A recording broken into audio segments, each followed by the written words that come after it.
나오셨는데 또 하나님께서 은혜의 담비로 여러분의 삶과 가정에 가득 부어주시길 바랍니다. 우리의 연수가 70이요 강건하면 80이라도 그 연수의 자랑은 수고와 슬픔뿐이요 신속기간이 우리가 날아가나이다.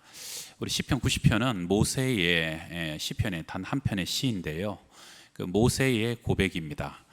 모세가 많은 이스라엘 백성들을 살펴보고 다스리고 통치하다가 보니까 모든 인생들의 삶이 참 70을 살고 강건하면 80을 살아도 조금 덜 살든 더 살든 모든 것은 수고와 슬픔뿐이고 참 고통의 연속이 삶이었다 하는 그런 고백이죠.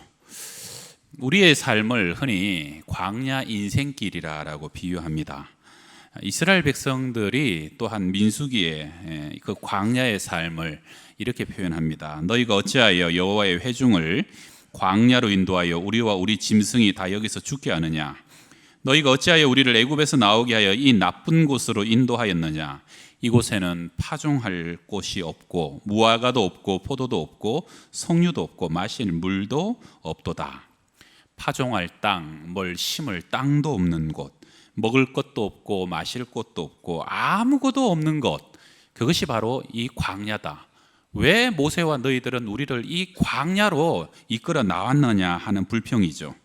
여러분, 광야는 무엇을 하려고 해도 아무것도 할 수 없는 것이고요, 무엇도 가지고 소유할 수 없는 것이 광야입니다. 그런데 하나님은 모든 인생으로 하여금 때를 따라 반드시 그 광야 길을 걷게 하시는 것도 하나님이십니다. 마가복음 1장에 보게 되면 성령이 곧 예수를 광야로 몰아내신지라. 예수님도 공생의 사역하시기 직전에 성령께서 친히 광야로 내몰아내셨다는 겁니다. 내가 원해서 광야 길을 가는 사람은 없을 거예요. 하나님이 친히 밀어 넣으시는 거죠. 왜 그럴까요? 광야에서만 받을 수 있는 훈련이 따로 있고요, 그리고 광야에서만 받을 수 있는 은혜가 따로 있기 때문에 하나님은 우리 모두의 삶을 때를 따라 꼭 필요할 때 광야로 내모신다는 것입니다.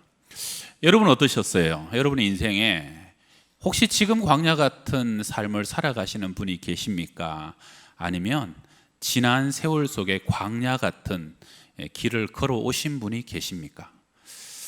저도 인생에 몇 번 광야 같은 적이 있었는데 최근에는 제가 미국에 30개월 살았던 적이 있었는데요, 저는 처음에는 소풍 가는 줄 알았어요. 그래서 소풍을 갔더니 가보니까 정말 이게 광야 같은 인생길이다 하는 어려운 시절을 많이 경험하게 됐습니다. 하나님이 좀 작정하고 밀어 넣으신 것 같아요. 가서 한번 제대로 훈련 받아봐라. 제가 돌아보면 그때 저에게 제일 힘든 것이 무엇이었냐? 무력감이었던 것 같아요. 무력감, 아무것도 할 수 없다는. 제가 사실은 그 전에 미국 가기 전에는 제가 캐릭터 중에 슈퍼맨을 좋아해서 슈퍼맨. 그래서 그냥 이메일 아이디도 슈퍼맨으로 쓰기도 하고 그랬는데, 힘세고 강하고 뭐든지 할 수 있고 대적이 없는 슈퍼맨 멋있더라고요. 그리고 저보고 슈퍼맨이 좀 닮았대요. 뭐 정확히 얘기하면 클라크라고, 슈퍼맨 변화되기 이전에.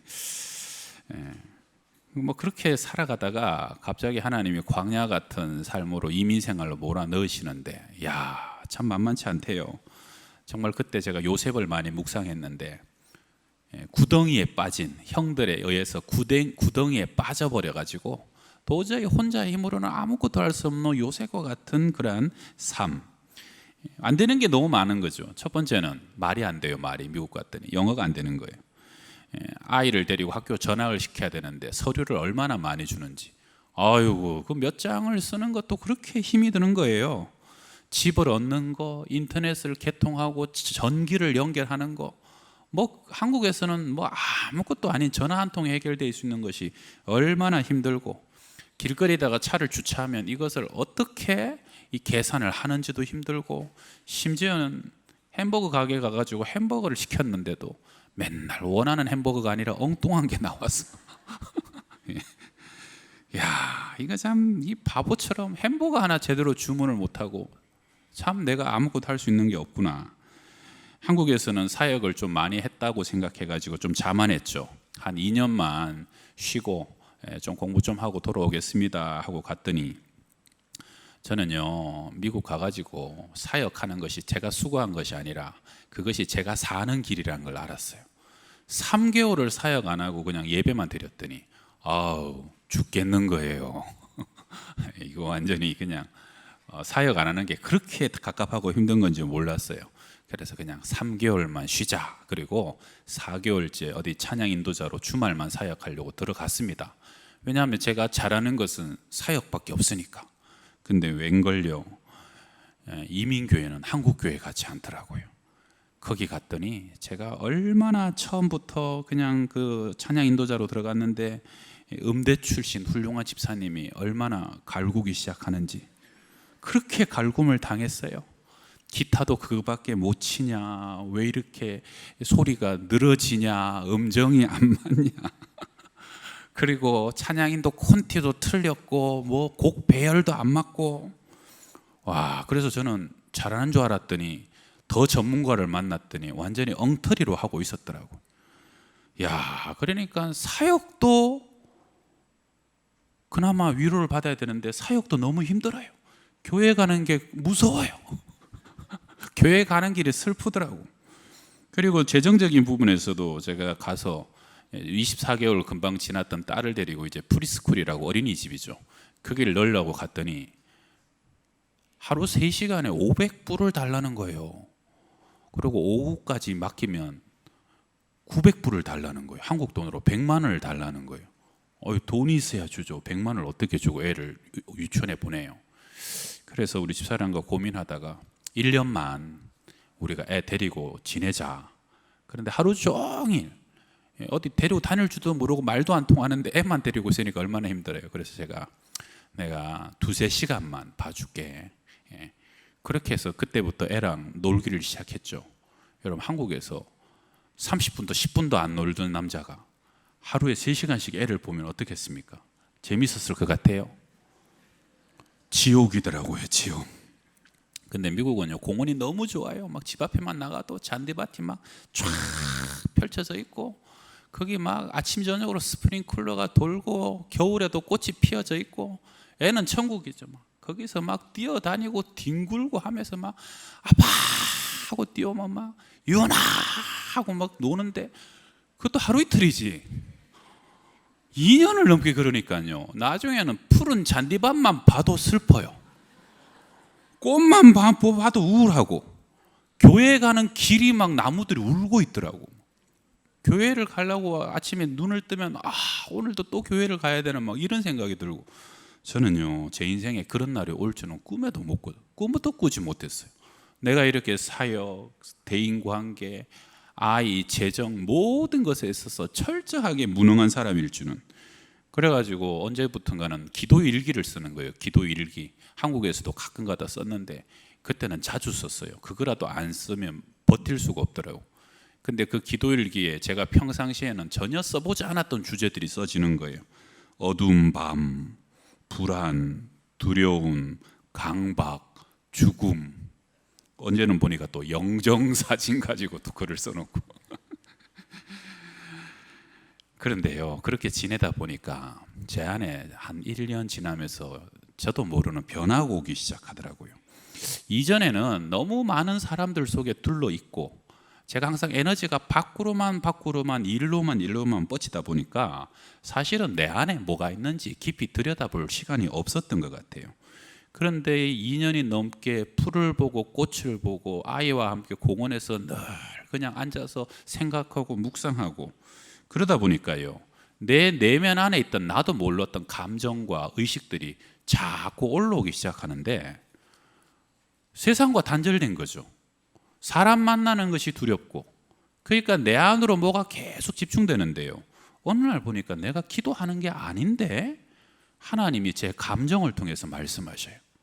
내가 분명히 기도하고 예배하는 것이 아닌데 하나님이 제 의식의 흐름을 통해서 말씀하시고, 하나님이 저를 어떻게 바라보시고 저를 어떻게 생각하시는지에 대한 주님의 시각이 제 안에서 막 흘러나오기 시작하는 거예요. 그래서 제가 그때 놀라운 것을 깨달았습니다. 광야는 세상과 격리되고요, 어떻게 보면 무능함 속에서 아무것도 할 수 없어서 어쩔 수 없이 내 안에 계신 하나님과 대면할 수밖에 없는 시간이 그때부터 열려가기 시작하는 것이, 정말로 찬양처럼 세상과 나는 간 곳이 없고 내 안에 살아 역사하시는 구속하신 주님만 보이고 그분이 경험되기 시작하는 것이 광야더라는 것이. 여러분, 광야 사진을 좀 보여드리겠습니다. 제가 2013년도에 성지순례를 갔다가 같은 팀원들이 찍었던 사진인데요, 이스라엘을 구석구석을 다니고 그리고 참 여러 군데를 다녔는데 저는 개인적으로 저 광야가 제일 많이 저에게 와닿았어요. 바위밖에 없고 돌멩이밖에 없고 흙밖에 없는 곳. 그런데 이 광야에 특성이 있어요. 광야는 사막과 다릅니다. 비가 오지 않을 때는 마치 사막이랑 똑같이 죽은 땅이에요. 아무것도 생물도 거의 살 수 없는 땅인데 비만 오면 광야는 금방 꽃이 피고 푸른 초장이 돼가지고요, 많은 생명이 거기 깃들여서 살아가는 것이 광야입니다. 그러다가 저 푸른 광야가 한두 주만 또 비가 뚝 그치고 건기로 접어들잖아요. 그럼 뜨거운 동풍이 불어오면서 금방 또 죽음의 땅으로 변해버리는 것이 광야라는 것이죠. 여러분, 저는요, 저 광야 속에서 하룻밤 잠을 자면서 우리 인생이 꼭 이 광야구나. 하나님께 은혜 받지 못하면 흙에서 나는 우리 육신은요, 아무것도 할 수 없다는 것이에요. 내가 뭐 대단한 것 같고 내 안에 대단한 생명이 있는 것 같은데 하나님이 은혜 안 주시고 하늘에 담비 안 주시면 금방 죽을 수밖에 없는 인생인데, 그러나 하나님이 하늘 문을 여시고 그날의 담비와 은혜를 주시면 다시 살아나고 많은 생물이 깃들이고, 그래서 내가 그 속에서 새로운 생명과 소성함을 얻지만, 축복의 통로로 쓰임받지만, 그러나 하나님이 어느 날 은혜를 닫아버리시면 철저하게 무력하고 무능한 것이 바로 광야 같은 흙에서 온 우리의 인생이라는 것입니다. 그래서 하나님은요, 너가 누구냐, 너가 무엇냐, 우리의 인생이 본질이 무엇이냐를 가르쳐 주기 위해서 때를 따라 우리 모두를 광야로 밀어 넣으신다는 겁니다. 이스라엘 백성들도 출애굽하여 홍해를 지나고 제일 먼저 들어간 곳이 광야입니다. 애굽에서는 바로 때문에 사는 것 같고 세상 때문에 사는 것 같고 내 힘과 내 능력으로 사는 줄 착각했는데, 광야 속에 들어가 보니까 사실은 오직 하나님의 은혜로만 살아갈 수 있는 것이 인생인 것을 40년 동안 깨닫게 하시는 것이에요. 내가 일을 안 해야 할지라도 하나님은 나를 먹이시는 분이시고, 내가 능력이 없더라도 하나님은 우리를 책임져 주시는 분이라는 것을 철저하게 깨닫게 하는 것이 광야고요. 여러분, 예수님도 요단강에서 세례받고 그리고 사역하기 전에 광야로 40일간 내몰리셨습니다. 그리고 그 40일간 금식하며 기도하며 온전히 하나님과 연합한 이후에 주님은 3년이란 짧은 세월을 통해서 온 인류를 구속하시기에 충분한 사역을 완성하셨다는 것입니다. 우리에게 무엇을 말씀하는 겁니까? 우리는요, 모두 광야를 거쳐야만 내게 주어진 사명, 내게 주어진 소명을 이룰 수 있는 사람들이에요. 우리는 광야를 통해서만 내 힘과 세상의 힘이 아니라 하나님의 힘으로 살아가는 것이 바로 우리의 본질이라는 것을 깨닫게 되고, 그래서 그 하나님 안에서 온전히 훈련되었을 때 하나님은 적과 꿀이 흐르는 가나안 땅을 열어주시면서, 그때는 내가 나를 위한 삶이 아니라 온 세상에 하나님의 영광과 나라를 이루는 주님의 도구로 살아가는 존재들인 것을 가르쳐 주는 것이 바로 광야의 삶이라는 것입니다. 교회의 시작과 교회의 본질도 광야입니다. 우리가 오늘 구약에 읽은 민수기 2장에서 하나님은 광야 한복판에 있을 때 성막을 지어라라고, 그 성막 중심에 하나님은 임재하시면서 영광을 드리우셨고요. 그리고 이스라엘 12지는 동서남북으로 하나님 성막을 중심으로 그는 모여서 공동체가 되었고 한 몸이 되었고 한 교회가 바로 그 광야에서 시작되었다는 겁니다. 스데반 집사는 그래서 사도행전에서 그 설교에서 이 모습을 일컬어 광야 교회라고 명명하게 되었던 것이죠. 사진을 하나 더 보여드리겠는데요. 몇 년 전에 저 전남 고창의 한 농가에서요, 저게 나무 하나입니다. 나무 하나인데 포도가 4,500송이가 열렸습니다. 엄청나죠? 여러분, 저 포도나무를 보세요. 얼마나 가늘고 볼품 없습니까? 저건요, 땔감으로도 목재로도 별로 쓰임 못 받아요. 그런데 나무의 가치는 열매로 증명하는 겁니다. 성도의 가치도 얼마나 우리가 성령 안에 사느냐도 성령의 열매로 증명돼야 되고요. 광야 안에서 우리가 아무리 볼품 없을 것 같아도 우리가 어떤 열매를 맺느냐 따라서 하나님은 우리를 칭찬하시고, 우리가 참으로 영광스러운 삶을 살았다라고, 우리가 거쳐야 될 훈련을 거쳤다라고 인정해 주시게 될 것입니다. 광야에서 하나님께서 원하시는 훈련 3가지 열매로 알아봅니다. 첫 번째, 따라합시다. 입술의 열매. 이스라엘 백성들이 40년 광야 생활을 하게 된 결정적인 계기를 아시죠? 사실은 걸어가면 애굽에서 가나안은 열흘입니다. 근데 40년이 걸렸어요. 결정적인 이유는 가데스 바네아에서 12명의 정탐꾼의 보고에서부터 비롯됩니다. 똑같은 것을 봤어요. 적과 꿀이 흐르는 땅이다. 쉼이 아름다운 땅이다. 이 포도 한 송이를 봐라. 2사람이 매야 될 만큼 엄청난 과실이다. 그런데 10명의 정탐꾼은 그래서 거민을 삼키는 땅이다. 그렇게 좋은 땅을 대적들이 가만히 놔두겠느냐? 우리는 스스로 보기에도 저 거인 족속들 앞에서 메뚜기 같아. 절대로 그 땅 차지 못한다. 그런데요, 참 놀랍게 그들의 입술의 고백대로 10명의 정탐꾼과 그 고백을 믿고 밤새도록 원망하고 불평했던 사람들은 다 광야에서 엎드려져서 죽었습니다. 메뚜기처럼 말라지는 입술의 열매를 먹게 되었다는 거예요. 그런데 오직 2사람, 여호수아와 갈렙은 달랐습니다. 저들은 우리의 밥이라. 하나님이 우리와 함께 하신다. 하나님이 우리를 기뻐하시기에 반드시 그 땅으로 인도하여 드리실 것이다. 믿음으로 선포했고, 그 2사람만이 믿음의 고백의 입술의 열매대로 그들은 가나안 땅에 들어가게 되는 축복을 누리게 되었다는 겁니다. 여러분, 저도 성지순례를 가보고 광야를 직접 가서요, 하룻밤을 자보니까요, 광야는 참 불평불만하기 좋은 땅이에요. 낮에는 40도, 50도에 육박하는 무더위, 살인적인 더위가 진행되다가요, 밤에는 영하권까지 떨어지는 얼어 죽을 만큼 추운 환경입니다. 물도 음식도 쉴 곳도 그늘도 없고요, 가고 가도 끝없는 돌과 흙먼지, 그리고 잠시 방심하면 어디서 또 뱀과 정갈들이 공격해 옵니다. 교회 안에도 원불교 교인이 있다고 하죠. 원망하고 불평하고 교만한 족속들, 교회 안에 있는 원불교 교인이라고 그럽니다.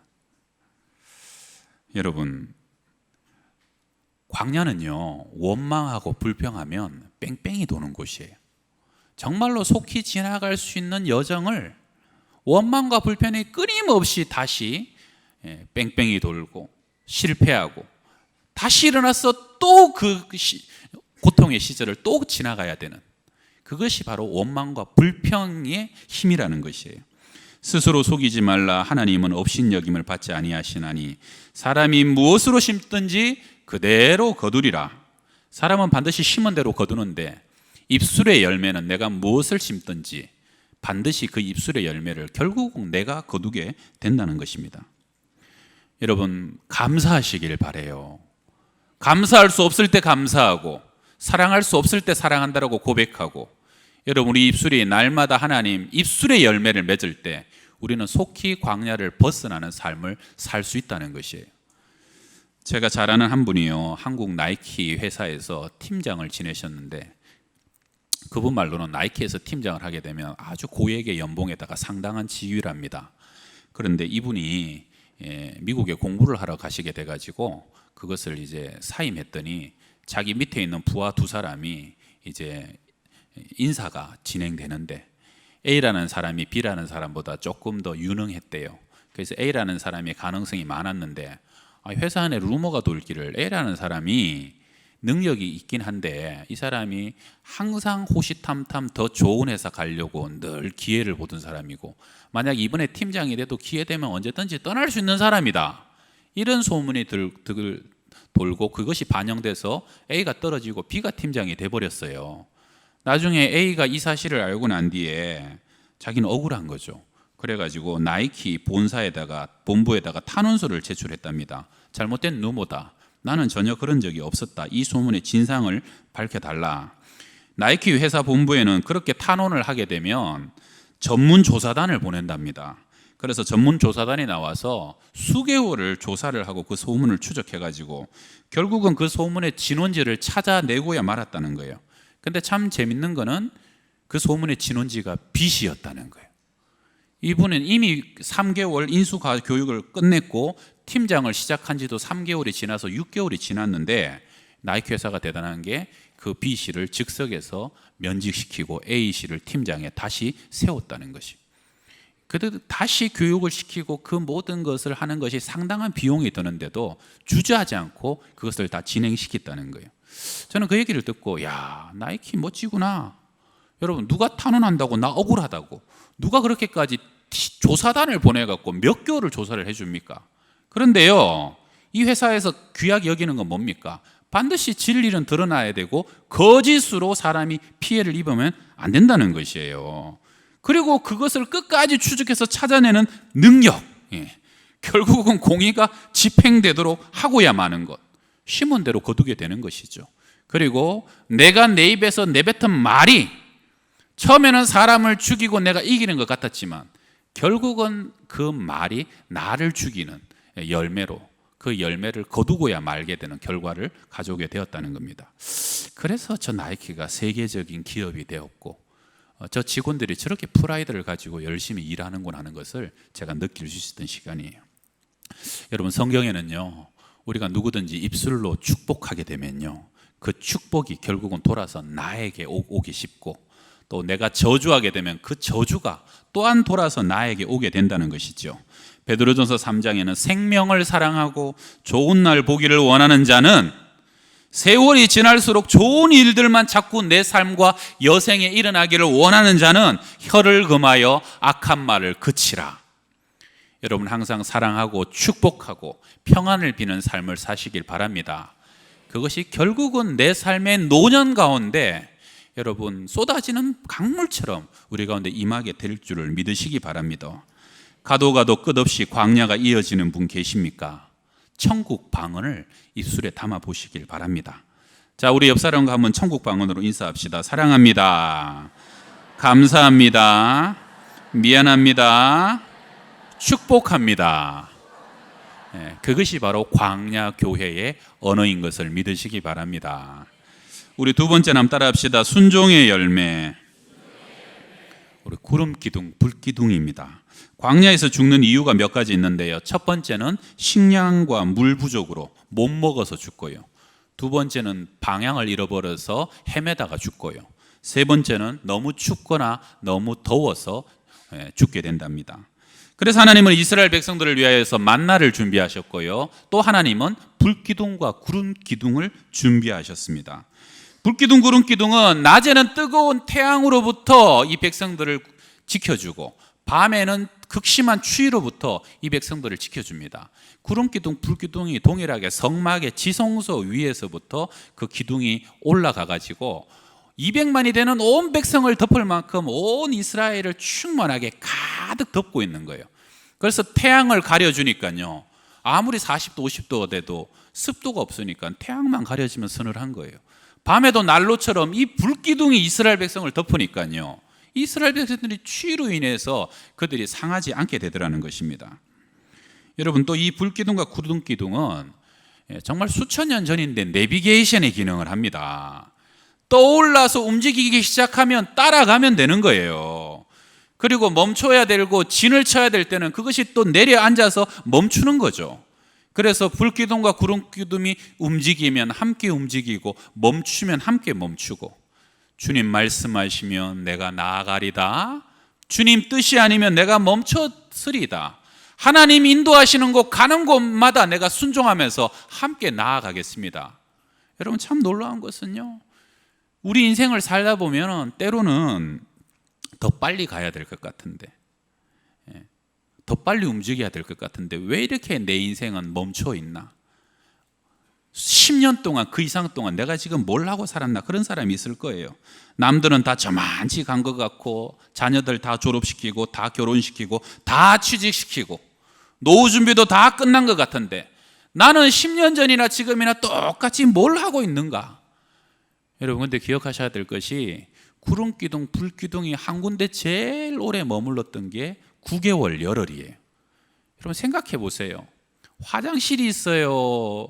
여러분 뭐 화장실이 있어요. 거기 뭐 주방이 있어요. 아무것도 없는 곳에 그 많은 백성이 9개월 10일을 한 곳에 멈춰 있으니까 얼마나 죽을 맛입니까? 그런데 그곳에서 하나님은 십계명을 주셨고 율법과 평생의 계명을 주신 곳 시내산이었다는 겁니다. 여러분 하나님이 오랫동안 머물게 하실 때는 이유가 있는 겁니다. 우리는 성경 안에 가만히 보게 되면요, 모세도 가장 힘 좋고 지식 많고 패기 넘치는 40살에 부르지 않으셨어요. 오히려 40년을 묵히고 썩히십니다. 미디안 광야에서. 그리고 내가 아무것도 할 수 없다고 생각했던 80살이 되었을 때 하나님은 떨기나무에서 모세를 부르셨습니다. 바울도 다메섹에서 부름받고 당장 사용하지 않으셨어요. 10년이 넘는 세월 동안 하나님은 훈련시키시고요, 그리고 뭘 한지도 모르는 그러한 오히려 백수 같은 삶을 바울에게 10년이 지나고 난 뒤에 안디옥 교회의 사역자로 비로소 쓰십니다. 야곱도 20년의 밤 같은 종살이를 삼촌 밑에서 살았고요, 요셉도 형들에게 팔려가지고 13년이란 세월 동안 종살이, 옥살이 온갖 고생을 다 하고 난 뒤에 하나님은 비로소 국무총리로 요셉을 세우셨다는 것입니다. 여러분 우리는 하나님의 때를 모르는 겁니다. 하나님 왜 이렇게 오랫동안 내 삶을 처참하게 하시고 내 삶에 조금의 진보도 변화도 없이 너무 갑갑하다고 생각할 때조차도 주님이 일하고 계시면 우리가 순종하고 하나님의 때를 기다려야 되는 겁니다. 그리고 또 반대로 어느 날 나는 아직 여기 더 머무르고 싶고 더 쉬고 싶고 컨디션이 좋지 않아도 주님께서 가자라고 말씀하시면요, 아무리 피곤해도 때로는 내 가랑이가 찢어져도 쫓아서 함께 달려갈 수 있는 것, 그것이 하나님께서 우리를 인도하시는 삶이 될 수 있다는 것이에요. 여러분 하나님 따라가야 그것이 결국은 가장 빨리 가는 길이고요, 가장 안전한 길입니다. 여러분의 삶이 하나님이 말씀하시는 불기둥과 구름기둥을 쫓아서 어렵고 힘들어도 꼭 순종하고 그리하여 승리하시는 삶이 되시기를 축원합니다. 마지막 세 번째 따라 합시다. 말씀의 열매. 우리 신명기 8장 3절을 함께 읽어보겠습니다. 너를 낮추시며 너로 줄이게 하시며 또 너도 알지 못하며 내 열조도 알지 못하던 만나를 내게 먹이신 것은 사람이 떡으로만 사는 것이 아니요 여호와의 입에서 나오는 모든 말씀으로 사는 줄을 너로 알게 하려 하심이니라. 광야는 철저히 낮아지는 곳이고요, 광야는 참 배고픈 곳입니다. 왜 그 적막하고 황량한 광야에서 40년을 지내게 하셨느냐? 광야라는 단어가 히브리어로 미드바르입니다. 따바르가 말씀인데 무슨 뜻이냐면 말씀 안에서 말씀이 임하는 곳이 광야입니다. 광야 안에서 있을 때 여러분 말씀이 보입니다. 그리고 말씀 안에 있을 때 행복한 것이 광야고요, 말씀 따라가야만 빨리 벗어날 수 있는 것도 광야이고, 결론적으로 말씀이 우리 안에 풍성하게 임하면 그 말씀으로 인해서 결국은 진리가 우리를 자유케 하는 곳, 그것이 광야라는 것입니다. 여러분 하나님은 그랬어요. 광야 생활이 시작될 때부터 그들이 가나안 땅에 가서 첫 농사 수확을 거두기 전날까지 만나를 내려주셨습니다. 광야는 만나로 살아가는 곳이에요. 만나는요 매일매일 거두어야 되는 양식입니다. 하루도 그러지 않고 말씀을 묵상하고 오늘에 주시는 일용할 양식을 붙잡고 살아가라는 것이고요, 만나는 또한 매일 아침 일찍 일어나서 해 뜨기 전에 거두어야 되는 것입니다. 하루의 일과 중에 가장 먼저 시작해야 되는 것이 말씀 중심으로 살아가라는 것이고요, 또 이 광야는 많이 거둔 자도 남지 않고 적게 거둔 자도 모자라지 아니하였느니라. 하나님의 은혜 가운데 살아가는 사람은 때로는 내가 돈을 많이 번 것 같은데도 남질 않아요. 때로는 이것 갖고 어떻게 살아가느냐 하는데 부족하지 않아요. 왜 그래요? 하나님이 책임져 주시기 때문에 내 능력과 내 월급과 연봉으로 살아가는 것이 아니라 하나님의 은혜로 살아가는 것을 깨닫는 것. 그래서 많이 벌어도 큰 부자 되지 않는 곳이 광야 생활이고요. 백수처럼 살아도 절대 굶거나 아주 엎드러지지 않는 것이 광야 생활이라는 것입니다. 여러분, 내일부터 우리는 전교인 수련회가 시작됩니다. 많은 분들이 신청해 주셨고 참여해 주실 것 같아서 참 감사한데요. 어떻게 보면 우리가 일상에서 잠시 벗어나서 광야 교회로 함께 나아가는 것이죠. 저는 여러분 내일 수련회와 또 여러분의 모든 삶 속에서 첫 번째는 여러분이 입술의 열매를 날마다 맺는 삶을 사시기 바랍니다. 이번에 수련회 가가지고 혹시 기도원에서 모기에 아주 짙뜯기거나 혹시 조그만 뱀이라도 한 마리 보시면 그냥 에이 이게 뭐야 하지 말고 광야네 그리고 감사하고 넘어가시길 바라고요. 두 번째는 불기둥 구름기둥 따라 순종하셔야 행복한 것이 광야고 가장 빠른 것이 광야입니다. 이번에 또 많은 분들이 지원해 주셔서 감사하긴 한데 조금 비좁을 수도 있을 것 같아요. 여러분 특별히 오늘 아마 가이드북을 받으면서 방도 배정되고 이랬는데 가셔서 나 룸메이트 바꿔주세요. 저 집사님이랑은 같이 못 자요. 호텔방 얻어주세요. 그런 사람 한 사람도 없기를 바랍니다. 그리고 세 번째는요, 거기 가시면 아이스크림만 2,000개를 준비해 놨답니다. 와, 통닭과 바베큐도 엄청 준비했답니다. 그러나 우리는 떡을 먹으러 가는 것은 부산물이고요, 말씀을 취하러 갑니다. 말씀으로 충만케 데려갑니다. 예배와 말씀에 더 집중하시는 시간. 그래서 여러분, 이 광야는요 어렵고 힘들지만 불편하지만 하나님이 바로 곁에 계신 것이 광야고, 하나님의 임재가 불기둥 구름기둥으로 빽빽하게 덮여지는 것이 광야교회고요. 분중한 세상에서 내가 경험하지 못했던 하늘의 신령한 만나로 기뻐하고 즐거워하고 뛰며 춤출 수 있는 것이 이 광야가 되는 줄 믿습니다. 그러한 광야의 삶 또한 반드시 승리하시고 마침내 요단강 건너서 하나님의 나라와 영광을 전파하는 여호수아와 갈렙 같은 축복된 종으로 쓰임받을 수 있는 우리 양평동교회 모든 성도님들 다 되시기를 축원합니다. 기도하겠습니다. 하나님 아버지, 광야 같은 세상을 살아갑니다. 너무 힘겨워하고 가도 끝없는 환난과 어려움 때문에 고통당하는 분이 오늘 이 자리에 있지 않습니까? 주님 친히 위로하여 주옵소서. 병고의 고통, 자녀의 문제, 경제적인 어려움, 관계 속의 상처와 아픔들 때문에 힘겨워하는 인생들을 긍휼히 여겨 주시고, 하나님 오늘 우리는 깨닫습니다. 말씀 안에서 말씀과 함께 가야만 벗어날 수 있는 것이 광야입니다. 어렵고 힘들어도 감사하며 사랑하는 입술의 열매를 맺게 하여 주옵시고, 구름기둥 불기둥 따라 주님 인도함에 늘 겸손히 순종함으로 걸어가는 광야길 되게 하여 주옵소서. 간절히 원하오니 광야 가운데서 낙심함으로 엎드려지는 인생이 하나도 없게 하여 주시고, 마침내 우리의 삶을 향한 하나님의 뜻과 비전, 가나안 땅의 영광과 하나님 나라의 비전을 함께 이루어가는 모든 성도들 다 되게 하여 주시옵소서. 예수님의 이름으로 기도드립니다. 아멘.